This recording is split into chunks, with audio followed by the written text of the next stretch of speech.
Ang susunod na programa ay rated PG. Ito ay nangangailangan ng patnubay at gabay ng magulang para sa mga batang manunood.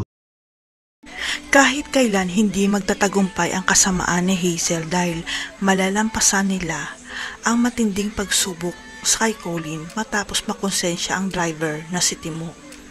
Malalantad ang panunuhol ni Hazel dahil babaliktad si Timo matapos siyang kausapin ni Velma dahil may hawak silang ebidensya na hindi totoong tinulak ni Colin si Jessica.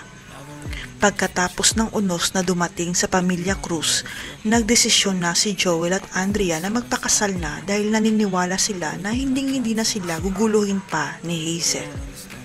Ang hindi nila alam, may panibagong pagsubok na naman ang darating sa pamilya Cruz sapagkat malalantad ang pinakatago-tagong sikreto ni Joel na may anak pala siya.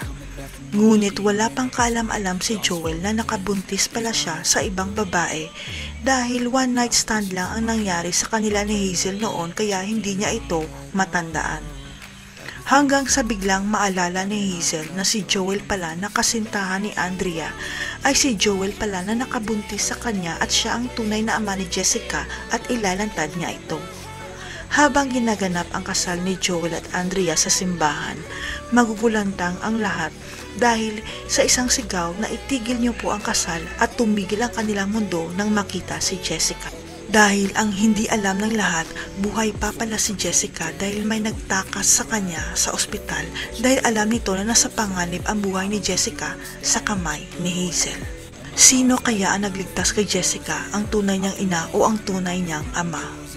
Matutuloy pa kaya ang kasal ni Andrea at Joel sa paglantad ng katotohanan? Abangan. I'm the one who's always sorry. The conclusion